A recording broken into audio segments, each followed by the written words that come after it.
What's up, family? Welcome to another episode of Success in Business, the podcast that's designed to educate, equip, and empower the small minority women business owners to succeed. I'm excited to bring you another CEO spotlight. My good friend, the extraordinary Esther Francis, founder and CEO of Fronza and Francis. What's going on, Esther? Hey, Pierre. How you doing today? I'm doing fine. You nervous? No. That's how long have you heard? Happy? I don't think, I have nothing to worry about because I'm just excited. You know, when I created this podcast, as I stated before, I want people to really understand all aspects of business. And I think this is a great opportunity for them to get to know you and also get to know what you've gone through in order to be the success you are. But I just wonder, how long have we known each other? Wow.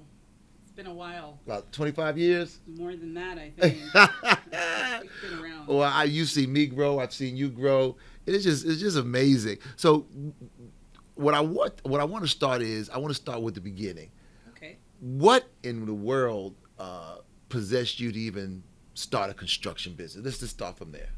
You know, I've always wanted to have a construction business. Really? Okay. Yeah. So my dad, when I was 8 years old, I was working with my father in his projects, remodeling houses.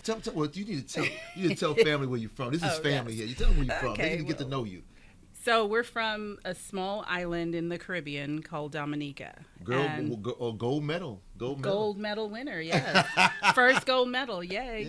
Yes. But we came to Houston in the 80s, the early 80s. My dad was chasing that big housing boom that was going on. And my dad's a carpenter. And he came here and he was doing what he does best, which is working on houses.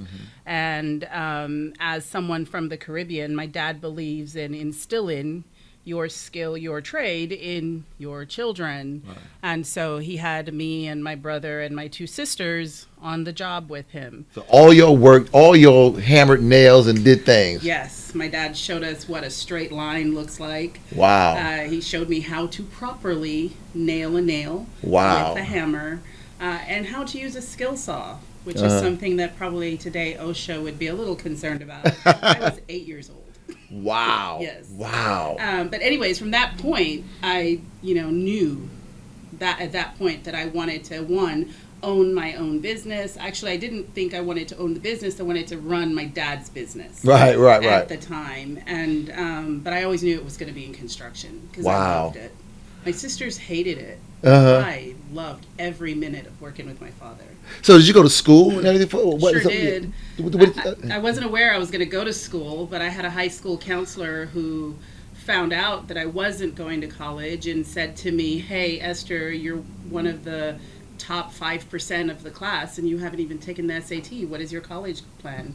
And I didn't have a college plan because my plan was to work with my father. And she said, "You'll make more money if you go to college." And she actually worked with me and my sister, because my sister and I were in the same grade. Right. And she worked with us to get us into the schools, the best schools for our career choices, mine being construction and my sister Deborah's being nursing. So I ended up going to Texas A&M and got my degree, Bachelor of Science in Construction Science. Wow. And my sister went to Baylor University and got her degree in nursing. Oh my goodness. That's the career choice we both had. So I'm on the state. So family, I'm gonna state the obvious, okay?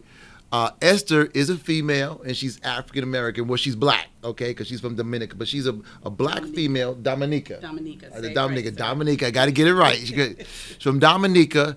She's a woman of color in the construction world. Now, were there many women of color in your class doing construction science? No. Were there many women? Let's start there. No. There were 3 of us in the classes when I went to school. And what was this like in the early? What was it? 1995. 93. Wow. 93 through 97. Wow. Yes. Wow. Yes. And y'all graduated. Well, yeah, we all graduated. Not all of us stayed in construction. Some of them segued into other industries, but I stayed. Wow. I stayed in construction, and as of it course. relates to the woman or the minority situation, I was the only minority, male and female, black. Wow, female. wow. I was not the only female. The other females were white. Yeah. I was the only black. So how did you feel? I mean, did it in any way kind of give you pause to want to go into construction back in '93, being a black female? No. Oh, really? No. I knew what I wanted to do. Uh-huh. I didn't go to school because of black or because of female. Yeah. I went to school because I wanted to be in construction and I wanted to own my own business. Uh-huh. And so, yeah, I was the only one, but it wasn't something that was top of mind for me. What was top of mind for me was getting through those classes as fast as possible with the best grade as possible so I can get out and go do what I wanted to do. It sounds crazy in '93 being the only black or only female in an industry that's been around forever. I mean, this is kind of weird. So after that, what happened? Did you work for somebody? I did. I went to work for a big corporation, Jacobs Engineering. I'm sure some folks are familiar with that. Why did you just immediately just dive in and just work with your pops? Did that change your mind or something? How did that happen? No, unfortunately, what happened? My father actually has a debilitating disease. Mm-hmm. He has what's called neurofibromatosis, and it was something that was discovered for us in '87 or so, and by the late '80s into the early '90s, he was not able to continue working. So my father is still with us. Yeah. But from that moment, when he had his first surgery, they did go in and try to. It's tumors. Neurofibromatosis is tumors on the nerves. And they went and they tried to take the tumors out. But when they opened him up, they realized that the tumors were on his nerves, which they didn't know when they first attempted the surgery.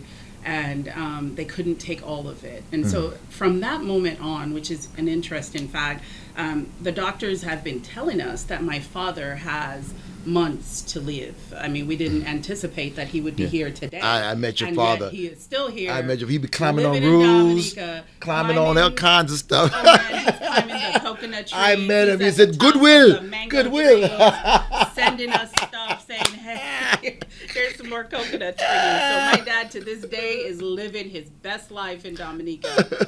But they have been telling us that disease is something that could kill you. For him, it just causes him massive, continuous pain. So he couldn't continue working. As a result, it's a good thing I went to college and got my degree. And then having gone through school, I was the dean's list every year that I was in school. So you're smart. Highly sought so you're after. Smart. A little bit. I tend to think I have a little bit of brilliance about me. Let's talk about Jacobs, because I want to get to the entrepreneur aspect, but I have to talk about Jacobs and kind of so people can make parallels, can create parallels if you happen to be working for a company right now and you want to go into that field in a business, because we're going to break that down into the type of business and then business. That's what I really want to get to. So, but I gotta go through Jacobs. You know, was it? Did you have to overcome barriers being, a sister, smart, and in the construction, come from A&M? I mean, or was it easy peasy? Did they respect you immediately? Oh no, it wasn't easy. They sent me to Chicago, and I was the project engineer for the MEP trades, the mechanical, electrical, and plumbing trades. And those guys in Chicago, union people, they're very... I have no problem with unions. I love unions now, family. But they're very aware of who you are and what you are not. Okay. And what I was not is one of them. Right. And so they told me, straight up, who are you? First off, you're a young, and this had nothing to do with... How old were you? I never bothered to even ask how old were you when you... I was 21. So you was 21 out of A&M, construction sciences, working for Jacobs in Chicago, telling folks what to do. Yes. Okay. So you understand. I kind of get it, but it might be different for me because I'm a man. You know what I mean? You're a man. Yeah. But I was a woman. I was young, and I was black. Yeah. So that's all the things. Now you asked, was there a barrier? I don't know. There may have been. Again, it's not a thing that I focused on. Yeah. And the reason is I had goals. I have plans, and this was to me a stepping stone to get there. So the one thing that I will tell you is Jacobs. because I was the female black that they had on staff, used me to bid work and to go secure new contracts, as well as to help them recruit other students to come work for them. So I was traveling the country with Jacobs, going on interviews, learning how they put proposals together, as well as learning how they go through the recruiting process. And while Jacobs was probably using me because that's a face that they put out there for the folks to see, I was also using them because what I was doing is doing what I do best. I took notes. And in my taking notes, I was able to learn how they do business and how they submit proposals. Wow. I stayed with Jacobs for maybe 2.5 years. Okay. And then left. So now we're in the transition to your own business, okay? I get it why you wanted, that's what your goal was, okay? Yes. But what about the funding? What about, all these things that people say you got to have a lawyer, you got to have an accountant, you got to have a banker. Did you have all that when you did that? No, I had nothing. I had 2 weeks paycheck. Did you have what about a business plan? I did not have a business plan. It was all in my head. I went with my gut. So all this you just said you gotta have a business plan, a business plan, all exit strategy, all that. You had none of that, none of that. Yeah, what you have to have is gumption, and what you have to have is the willingness and the desire to do whatever it is you want to do for free. See, you know what, family? I keep telling y'all, So yes, the perfect way is great, but I'm a lawyer, business lawyer, patent trademark attorney. The majority of us. Majority of business owners, they don't go through that you see on the internet and everything like that, where you haven't gone through all this. You got all your people in place. You have a committee of folks, a banker, a lawyer, an accountant. You done paid on them, got that business plan, and now you're ready to go. Life is not always that cookie cut, is it? No, and it's never that. It's never that awesome, because in order to have all of those people, you have to have the money. Yeah. To pay all those people. Let's talk about that. Let's talk about that, the funding and all the other stuff. What was there any type of when you first got into your realm? Okay, you did business. Let me ask you a question. Did you have any role models? I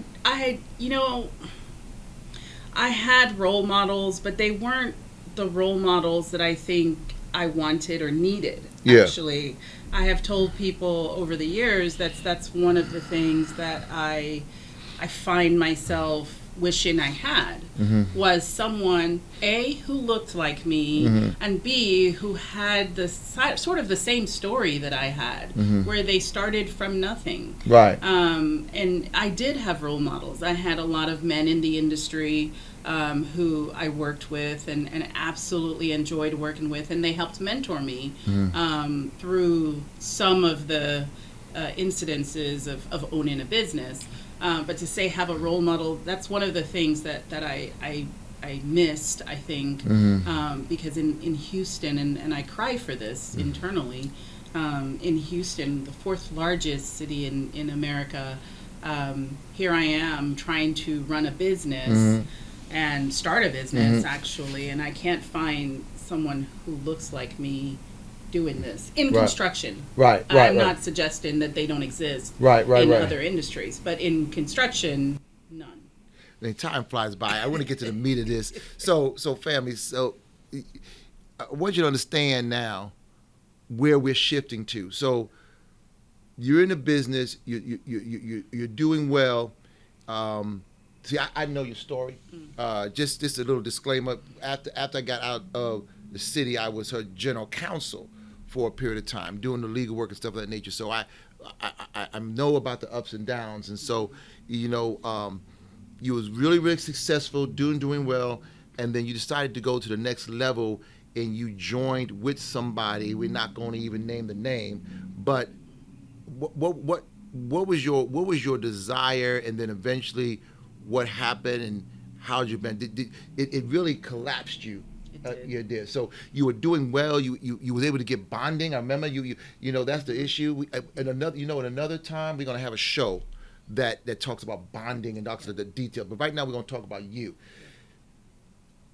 Talk about you at the top, and then making a decision that brought you to the bottom. Just real quick. I want to talk about that so people could know about failure and then coming back. Yeah, it has taken me this many years to be able to have that conversation. But at the time, again, I have big, hairy, bodacious ideas. Ain't nothing wrong with that. I have big plans and big visions and big goals. Nothing wrong with that. And so at the time, we were doing really well with the company. It had succeeded well beyond what I had originally intended. And so what do you do next? You go to the next level. Right. And so the next level was to do bigger projects and to be more out there, what have you. I decided that I needed to participate in a major project that was going on at the airport. Right. And I knew it was coming down. It wasn't out yet. Right. But in order to prepare for it and to be able to bid and be successful, I had to partner up with a larger firm. Let me stop you a second. You know what? Family, we only got 15 minutes. My producers are looking at me. She said so many things she knew was coming down the pipe. She planned. Right there was about 5 other episodes that I'm just biting. I'm just trying not to get into, but we're just talking about her. So you wanted to go bigger. You partnered with somebody. Mergers and acquisitions. Who wind up screwing you. Yes. I mean, that's the short story. Yeah, short story. He ended up taking the company. Yeah. At the end of the day, I merged with somebody so that I could increase my bond-in capacity. Yeah. Which we did, and the increased bond-in capacity allowed us to partner with this larger firm. Yeah. And that was successful. And then it allowed us to bid the project. We bid the project with them and won. Right. It was the first joint venture of its type in the city of Houston. Having done that, now you had lawyers that advised not to do that, right? I had several, but you went for it. I work with my gut. Yeah, you went for it. That's So been right sometimes. It's been right and it's been wrong, and you know what I learned? I learned from every mistake, even this one. Right. I have learned. I was challenged that I was moving too fast, too quickly. Yes. Okay, fine. My gut said it was okay, and so I went with my gut. And nope, it wasn't okay. He took the company. At the end of the day, he took the company, and I ended up with nothing but the debt. Yeah. Because what he didn't do was pay the bills. Right. And all of the bills I had underwritten. And you were still on contract at the same time. Personally underwritten. So you had to do the most tragic thing that you had to do the B word. Yes. The B word. Yeah, you had to do the B word. I had to file for bankruptcy. And I had to. I was depressed for quite some time, and had to think on what is my next move. Now, what I will tell you is that in this industry, while it's so not filled with people who look like me, right. It is filled with people who are human beings. And they were very generous. Wow. And very kind. I cannot tell you. Now, is that naturally or because you build a reputation they knew you? I mean, yes, probably.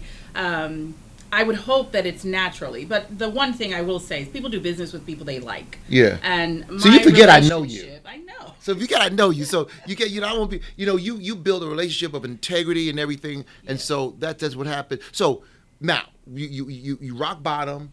Got depressed. I mean, so many things, and you coming back. By the way, there's about 8-10 episodes. You coming back because people need to know this. But you came back up. You came back up.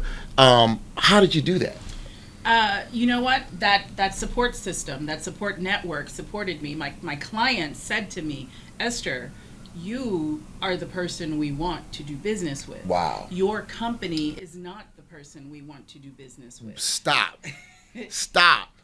And so you came back and you formed Fronza and Francis. Fronza and Francis. Okay, and with my sister. With your sister, and this is the money finance person, right? What was Fronza? Yes, the nurse. The nurse. Can you believe it? Say that. So how many? You do projects all over the country, right? Now we do. Yeah. Yes, but initially it was in Houston. Yeah. It was in Houston, focusing on transportation, airports, roads, highways, that kind of work, management. construction management, consulting. So from a management perspective, construction management, what's the largest valued project that you've done? I'm getting all in your business because people want to know. Well, we're currently on a $2.5 billion program. You meant to say million, right? Billion with a B. And you can't, you really like a sub. You can't be managing the 2.5 billion, can you? Yes, I have people. Yeah. Who are not subs. But your business. Some of us in some of our contracts we're the prime. What? And in others we're a first tier sub. But yes, we have folks who are managing those. You got to be kidding me. Yes, we have about 30 people today working for us. Wow, 30. So you started from the bottom. Now you're here, and then you went to the bottom and you're here again. Yes. So that's remarkable. Yes. That's just remarkable. And so now Fronza, so you've been in business for 25 years, and Fronza has been existing November 22nd for 10 years. Yes. You celebrate a 10-year anniversary next week. We got the next. On the 22nd, yes. Wow, that's amazing, Esther. That's amazing. And so... Second time around the sun. I know. That's amazing. So what's the future for Fronza and Francis, the next 10 years? Big, hairy ideas, right? Oh, yeah? So we're going big. You're kidding me. We're going international. We have to first conquer national, and we're getting there. Wow. We're now in Tampa. We're going into Orlando and Seattle, and then we're going to the world. Oh, my goodness. Yes. Yeah, SeaTac, the director, asked about you the other day. Yes. Oh, my goodness. We're going to get him on the show. So what advice do you have for business owners, and then kind of carve out a couple of milliseconds for in the construction world? Is there space for a person who looks like you to get into construction? Absolutely. There is a space. I remember you told me if everything was so saturated, no one would get into it and do a business. If it was easy, we wouldn't have a job. Yeah. But here's the thing. What advice do I have? It's something you said to me a long time ago. I did. Uh-oh. Yes, you did. Family, get ready. I don't know what it could be. It stuck with me because through all of this is what I needed. Consistently. The positive, persistent person always eventually succeeds. You got it. You tell them the story, Esther. Tell them the story. We got to. Do we have time? Can we have time for one story? Hey, family, please, one story.